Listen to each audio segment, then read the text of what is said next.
Thank you, Cabinet Secretary. That concludes general questions for today. The next item of business is First Minister's questions for party leaders. The first question will be asked by Anna Sarwar. You caught me off guard there, sorry, Presiding Officer, by starting 30 seconds early, so I apologise. Can I start by wishing the Scotland team and the Tartan Army the best of luck as the World Cup kicks off later today?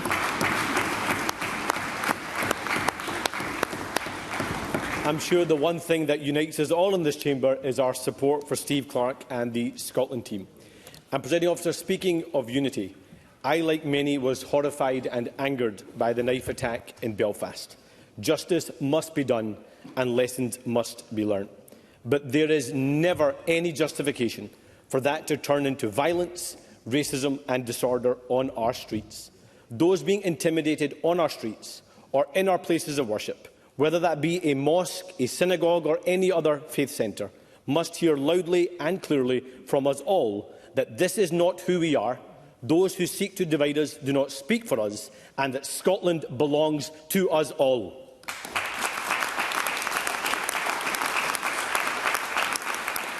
And, Presiding Officer, when we have a rising challenge of disillusionment and mistrust of our politics and our institutions, does the First Minister agree that rebuilding and restoring that trust is a responsibility on all of us who want to see the politics of hatred defeated?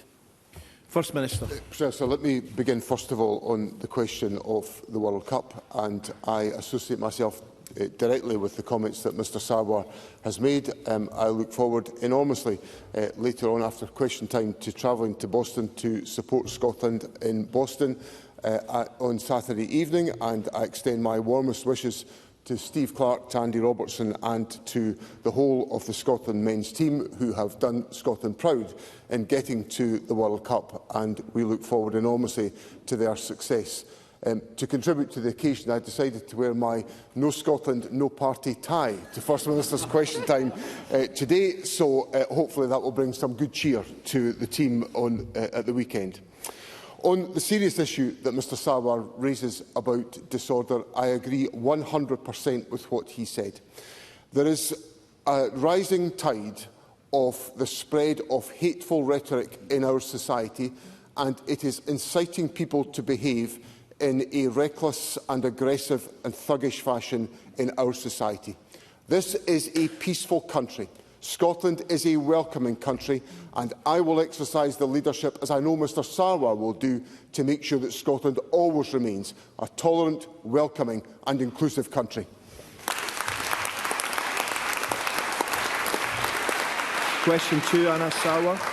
I thank the First Minister for that response and wish him well on his travels, and wish even more that Scotland gets the results it needs at the World Cup. On the issue of trust, last night the SNP voted down an inquiry into the lessons and implications of Operation Branchfarm and the conviction of Peter Murrell. The reason given was that the SNP believed that this was an attempt by political rivals to investigate the inner workings of another political party.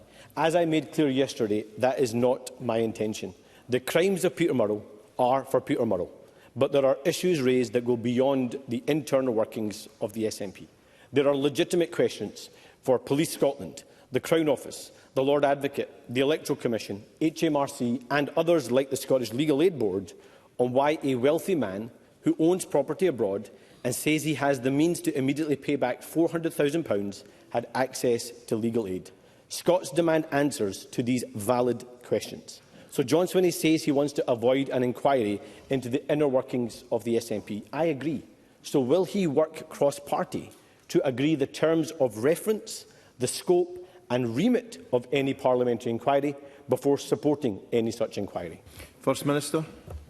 Sir, if that was an attempt by Mr Sarwar to put some order and clarity into his position, it was absolutely necessary, because anyone listening to the incoherent gibberish that Jackie Baillie came out with on the radio this morning in trying to defend the Labour position knows that Labour has just been trying to score grubby political points over this whole issue for weeks, and they should be ashamed of themselves. We've gone through a process where my party is the victim of an embezzlement, and that is a criminal case that has been researched by Police Scotland, put in front of the Crown and a successful prosecution obtained. That is what has happened in this particular case. I do not believe there is a case for an independent inquiry or a parliamentary inquiry into that issue, because that has been done by the police, and no organisation can do the issue or take that issue forward in a more sophisticated way than a police investigation. And Mr Sarwar should leave it at that. Anna Sarwar. Presiding Officer, I'm not asking us to get into the inner workings of the police relating to the investigation of Operation Branchform. I'm talking about the institutions in this country and the legitimate questions. Now, following on from the letter from the Government this morning, I have written to the Electoral Commission saying that we will support and engage in any review into party finances. But this is about Operation Branchform and the lessons and implications from it. This was an investigation into the governing party of Scotland. It would further undermine public trust and confidence and our democracy if the governing party now blocks any attempt to look at the lessons and implications of that investigation and subsequent convictions. Rebuilding trust is on all of us. So that's why, Presiding Officer, I have today written to all political parties, asking them to meet and start the work of agreeing a terms of reference and a scope of any potential inquiry. This should be a process that the SNP and the Greens are willing to engage with in good faith. Governance of the SNP is for John Swinney and the SNP, but scrutiny of government and our institutions is for Parliament and for parliamentarians. In fact, that is our duty. So can I ask John Swinney, is he prepared to confront a culture of secrecy and cover-up and put country before party by agreeing the terms of a meaningful inquiry? First Minister.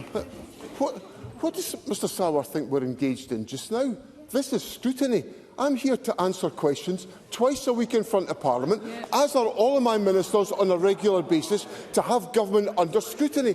Mr Sarwar keeps on saying he doesn't want an internal investigation into the SNP. That's exactly what he's just made the case for, and that was a case that failed in Parliament yesterday. Mr Sarwar is going to have to accept the democratic outcomes that take their course.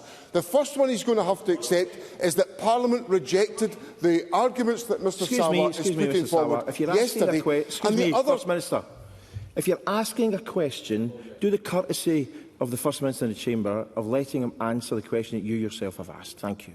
First Minister.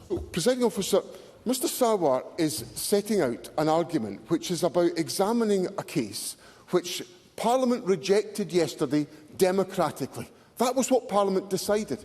And the other democratic outcome that Mr Sarwar is going to have to come to terms with is the outcome of the election. When all of these issues that were put about by Mr Sarwar, he would come to Parliament week after week and issue all of the comments, smearing his opponents, smearing me, smearing my government, smearing the SNP, and the people decided to send fewer Labour MSPs to this Parliament as a consequence of the election. So I would simply say to Mr Sarwar, it's time he acknowledged the failure of his strategy to hold this government to account, and he should come up with a better strategy than the one he's pursuing.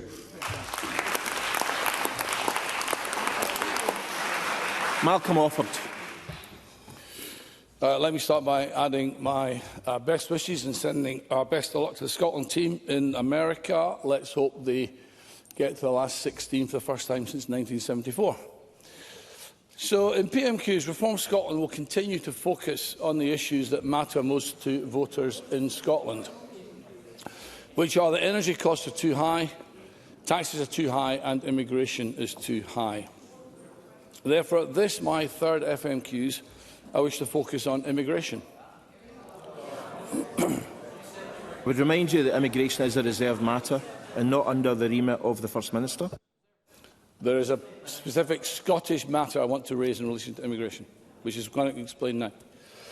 So thousands of the immigrants who arrive illegally in the UK when granted leave to remain there then come specifically to Scotland, presenting as homeless, because local authorities here have less discretion than in England about how they allocate accommodation. Now, as a result, councils across Scotland are being forced to indefinitely pause the allocation of permanent accommodation to local Scots who have been on social housing waiting lists, in some cases for years, in order to provide temporary accommodation to the new arrivals instead. So my question to the First Minister is, will he now restore to Scottish local authorities their powers to put local Scots first? First Minister.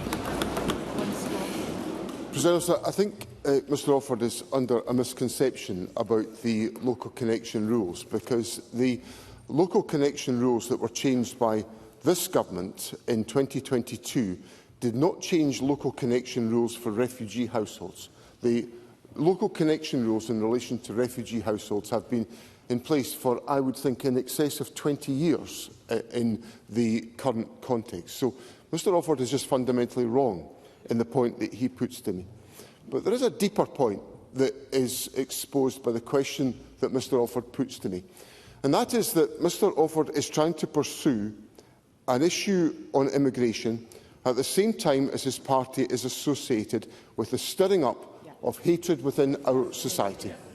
And I just want to call it out for what it is, because during the election campaign I made it abundantly clear I would not cooperate with reform in this Parliament because of the way in which they pursue this issue, which incites racial hatred in our society.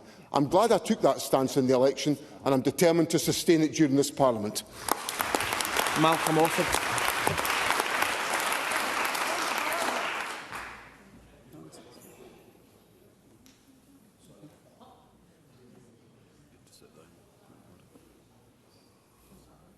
We only take points of order on FMQs at the end of First Minister's questions.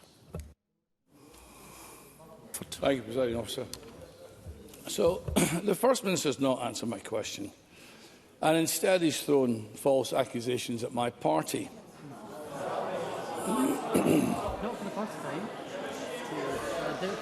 Let me address direct the terrible riots we've seen in Belfast. First, to condemn the brutal and unprovoked attack on Stephen Ogilvie. Second, to echo his family in saying that violent protest is not the answer. Whatever is the problem, violence is not the answer. But that is not to ignore the problem. The reality is there's a very real problem with immigration, which was created by the Tories and now exacerbated by Labour. Weak politicians have created this unrest in our society, and if we the politicians don't fix it democratically, other less savoury actors will fill that vacuum. So, in Scotland,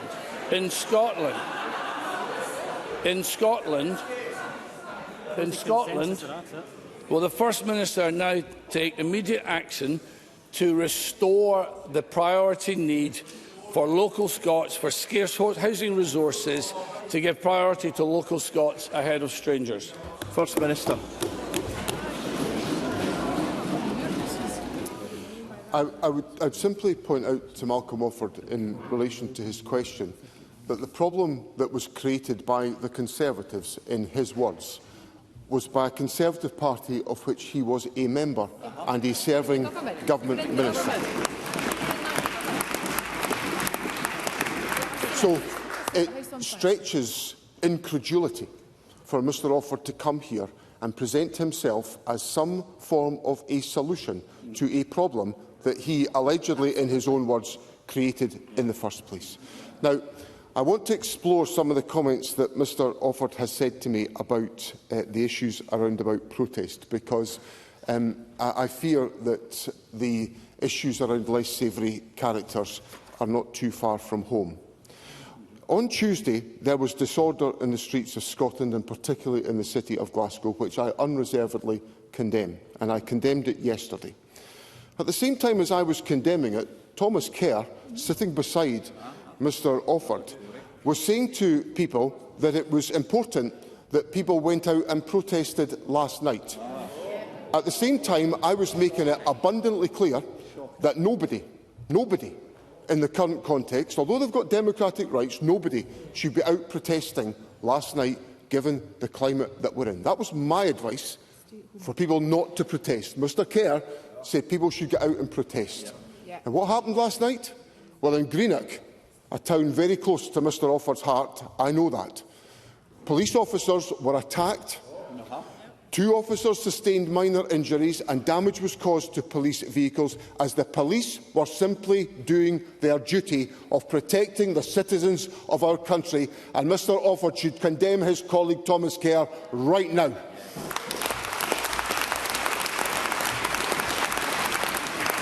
Malcolm Offord.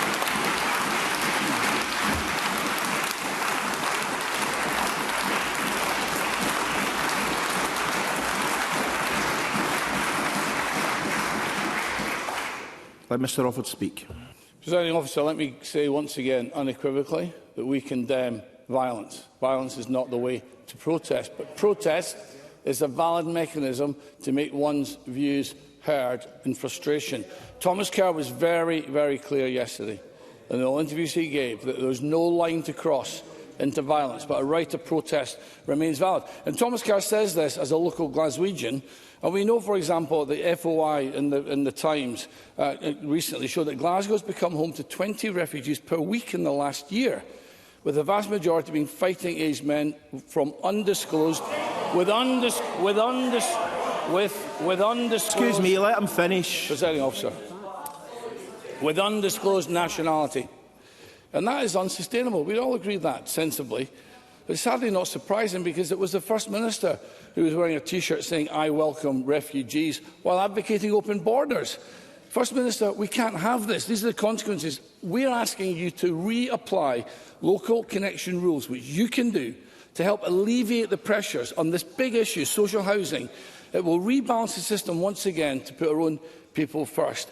Now, the SNP and every other party in this chamber have championed Need you to wind up your question, please. Immigration reform. Scotland does not. So I ask the First Minister one last time, will he please immediately introduce the priority need and local connection rule to our housing system and finally put Scotland first? First Minister. President Officer, I think what Parliament and the country has just heard for the first time in this parliamentary session is exactly what I was warning about during the election campaign. Because the language that's been used about strangers, about creating division between people who walk the same streets of our country. On Tuesday night, Police Scotland issued a statement which indicated that officers responded to disorder and violence, including incidents in Glasgow, where members of the public were attacked because of the colour of their skin. Now, people, and it also goes on to say, officers were also attacked. Now, members of the public will ask, how on earth, and they say this to me when I'm out and about in the country, how has Scotland become like this? Well, Scotland has become like this because people over on that side of this chamber, Malcolm Offord, Thomas Kerr, various others, are inciting racial division in our society, and this government will stand up to all of that.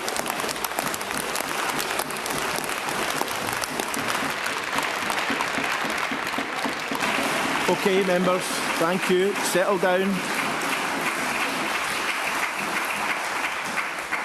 Gillian Mackay. Thanks, Presiding Officer. And could I follow others in wishing Steve Clark, the Scotland's Men team and the Tartan Army a safe and productive journey in the US. The racist violence we've seen on the streets of Belfast, as well as in Glasgow and elsewhere in Scotland this week, have been utterly shameful. People were trapped inside the Glasgow Central Mosque and the St Enoch Centre, sheltering there for their own safety.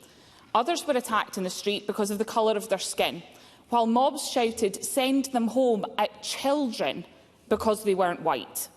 Nobody should be made to feel unsafe on our streets, and it's horrific that so many people have been. There are no so-called legitimate concerns which can justify this kind of hateful action. So what will the First Minister do? To provide reassurances to people and communities who are worried about their safety and that of their loved ones? First Minister. President Officer, one of the fundamental duties, if not the fundamental duty of ministers, is to ensure that people are safe in their own country. And that is the approach taken forward in all of the communications that the government takes forward. We set out prior to Christmas, and I intend to revisit this question again the merits of the We Are Scotland campaign, the one that communicates and supports the advantages of multiculturalism within our society, but in the light of recent events, I intend to revisit that campaign to ensure that its messages are heard. They were heard loudly and clearly in the run-up to Christmas, but I want to make sure that is the case. But then also that Police Scotland are active in supporting individual communities. I know, because I've heard from the Jewish community, I've heard from the Muslim community, the degree to which they feel they have good and strong connections with Police Scotland, and they feel Police Scotland are responsive to their concerns. And they must always feel that our police forces are responsive to their concerns. And I assure Gillian Mackay, and I think this was demonstrated by Police Scotland on Tuesday evening, that the force and the advantage of being a single force has the capacity to deploy formidable resources to ensure that members of the public are kept safe when these actions take place. And we must at all times be vigilant to ensure that we have those resources in place to ensure community safety. Gillian Mackay. I thank the First Minister for that answer. This is a time when our Parliament must stand together to condemn racists and fascists who seek to divide our communities. And I am heartened by most of the response we've seen so far this afternoon. Yet the National has revealed today that an active member of Reform UK, who attended the election count in Glasgow alongside their deputy leader in Scotland, not only took part in the racist scenes on Buchanan Street, but boasted that he would do so again. Last year, this man, who's clearly a friend of Reform UK's leadership, wrote, and I quote, "Jews are forcing us to swallow hordes of migrants, flooding land with the dregs of the world to dilute our Protestant stock and shatter the Union." It makes me feel sick just quoting that. But as we've seen this afternoon, this is a party that's consistently branded New Scots as strangers, attacked Glaswegian school children who speak more than one language, and scapegoated and demonised our migrant communities. What does the First Minister have to say to those on the reform benches who have fanned the flames of hate and actively welcomed racist and anti-Semitic members? First Minister.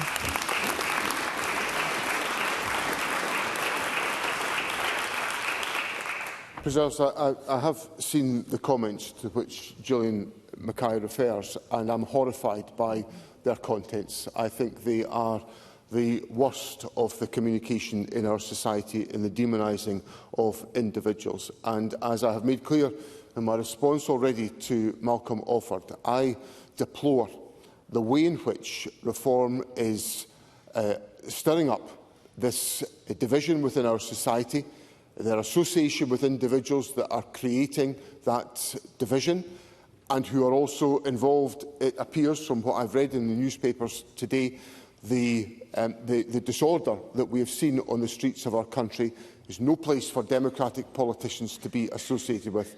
And I would say to Reform, they should establish the strongest possible distance from that rhetoric and from the behaviour of these individuals, or they will forever be known as the people that incited racial tension within our society in Scotland. Gillian Mackay. The violence this week has been stirred up by an online landscape which is designed to promote hate, and by social media algorithms which deliver fascist propaganda into people's news feeds 24 hours a day. The world's richest man, Elon Musk, used his personally owned social media platform to share abhorrent content, including quotes calling for millions and millions to be deported from the UK, along with adverts for these protests. This is a direct threat to the safety of communities across our country, and it cannot go unchallenged.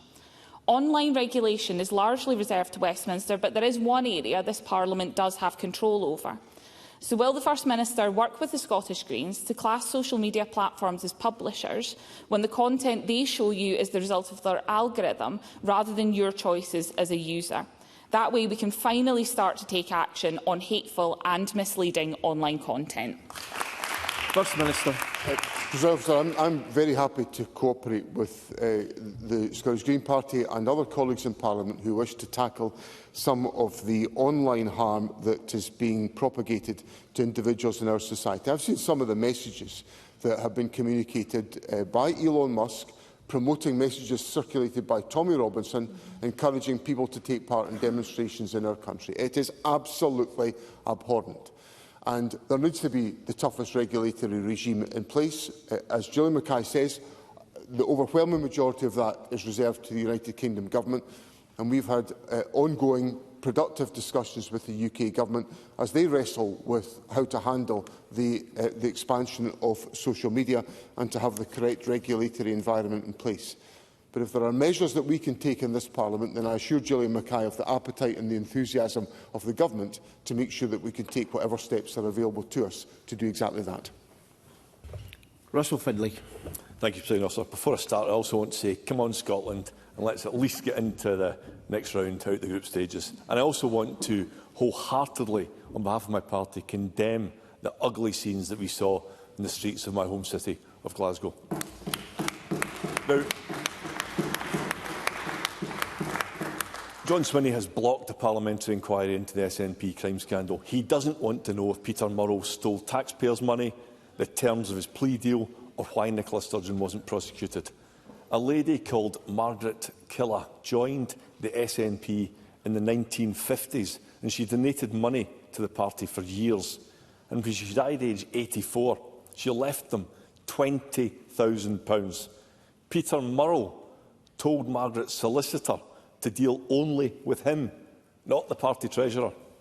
Margaret's executor told me this morning that she would have backed an inquiry in Parliament. She said, and I quote, "Margaret truly believed in the SNP and would have been so upset and so angry, we'll never know if Peter Murrow stole her money." So why is John Swinney so scared of doing the right thing? First Minister. First of all, President Officer, I'd like to welcome the comments that Russell Findlay has made about the disorder in Glasgow, because I think it says something very significant that the Conservative leader, along with other leaders in Parliament, is reinforcing the comments that have been made, and I unreservedly welcome that support from the Conservative benches today. In relation to the points on the embezzlement case that has affected my party and my party alone, I appreciate and value the contributions that are made to my party by its members. It's been at the heart of my response to this incredibly distressing experience.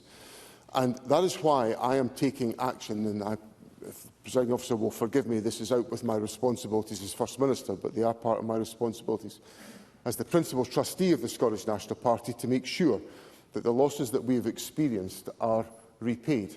That is why I've taken the action that I've taken in relation to, in concert with the approval of my National Executive Committee, to secure the return of those monies, and to do that at the earliest possible opportunity, because of the commitment and the devotion of individuals who have given us money and who will feel injured by it. And of course, I am one of those people as well. I donate to the Scottish National Party, and I want that money to be used to take forward the activities of the SNP and the cause of Scottish independence. And that's why I've acted as the principal trustee of the party to make sure that that money is returned to where it rightfully belongs, in the funds of the Scottish National Party. Russell Findlay. Thank you. Margaret Killer lived in Aberdeen South, where people will choose a new MP next week. Now, many of the residents I've been speaking with are dismayed by the SNP's desperate Peter Murrow and Nicola Sturgeon cover-up. But they are even more angry at the SNP's duplicity over oil and gas. Thousands of jobs are being lost because of Ed Miliband's idiotic opposition to new drilling. And the SNP pretend to back oil and gas, but they still have a presumption against new drilling in the North Sea. So will John Swinney get off the fence and back our candidate, Douglas Lumsden's clear call to get Britain drilling again? Even Mr Findlay smiled at that one. First Minister. About the only moment of significance that I've heard anything about Douglas Lumsden is the fact that he put in thousands of AI-generated questions to the Parliament. He couldn't even think them up for himself. So that tells you how useless Douglas Lumsden is, so nobody should think about voting for a useless candidate who can't make up his own questions. Alex Cole-Hamilton. Thank you, Presiding Officer. On behalf of the Scottish Liberal Democrats, can I echo the remarks about the Scotland World Cup side and wish Steve Clarke and his squad all the best in the Americas. In relation to the violence that we have seen on Scottish streets in recent days, the heat and the hate stoked by bad actors online and amplified by voices in this chamber do not reflect the welcoming and internationalist country that I recognise. If they seek to gain advantage by trying to divide the people of Scotland, then they underestimate the people of Scotland and they will fail. Presiding Officer, a leading education expert warned this week of a persistent and worsening shortage of specialist teachers in Scottish schools. This isn't just an education crisis, it's an economic one as well. And the Scottish Liberal Democrats are publishing today new research. This shows that over 500 teaching jobs had to be re-advertised due to shortages. Posts have been left unfilled for as long as 2 years. And in Kirkwall, the maths teacher post was re-advertised 14 times. Subjects like science, computing and technology are the very industries of the future. So, First Minister, why on earth are they being taught by history teachers or being dropped entirely? First Minister. First of all, let me welcome the comments that Mr Cole-Hamilton made in relation to the issues of division and disorder, and I welcome, but I'm not surprised by the comments that he made, so I welcome those. In relation to teaching numbers and specialist teachers in schools, there are acute challenges, particularly in rural Scotland, about the filling of teaching vacancies and in general. And then when that comes to specialist teaching posts, it becomes more acute. And the Government has, of course, in place mechanisms to try to encourage the taking up of those teaching posts, and that's part of the active workforce planning arrangements that we have in place. We also have other educational mechanisms which are available, particularly the eSchool, which was a digitally based platform which enables live teaching on subjects around the country, which are designed to address some of the shortages that Mr Cole-Hamilton refers to, where we are unable to take forward the filling of all of those vacancies. But the Government works with local authorities to take forward the workforce planning activity to ensure that we have a full and comprehensive network of teaching personnel in every part of the country. Alex Cole-Hamilton. The First Minister is quick to lean into the likes of eSchool, but it requires far more support than the Government is currently providing it. Presiding Officer, I'm not sure the First Minister fully understands just how depressing this is for new teachers, to come out of training and have to head to the likes of Dubai or Darwin for a job because they can't find one here. It makes no sense. On the one hand, we have teachers who can't find jobs, and on the other, subjects are being cut due to lack of teachers. One practical way we could fill these vacancies is to make it much easier for primary school teachers to re-qualify and go to work in our secondary schools. Indeed, the General Teaching Council said this was a very practical solution for employers to address specific recruitment issues. Scotland's young people deserve the right to study whatever they want, wherever they are. So will the First Minister instruct his government to sit down with the Liberal Democrats and teaching bodies to deliver sensible solutions like this? First Minister. As I understand it, there is work already underway with the General Teaching Council on exactly the point that Mr Cole-Hamilton raises. So if there's additional input that is to come from the Liberal Democrats, then the Education Secretary will be happy to engage on that question, because we have to explore all practical steps. Mr Cole-Hamilton said that teachers were leaving the country to go to teach in Dubai or other locations and couldn't find jobs in Scotland, but he was pressing me about teaching vacancies in Scotland. So there's a slight contradiction there in the argument that there are plenty of teaching opportunities that are available, and we will work with individuals to try to ensure that that is the case. I'm not quite sure what point Mr Cole-Hamilton is making to me when I sort of spell out the logic or the illogicality at the heart of his question, but I'll leave that for Mr Cole-Hamilton to study the record and to work out where we're going here. But I'm very keen to make sure that every available teacher is able to be deployed in Scottish education, and the Education Secretary will work happily with others to make sure that's the case.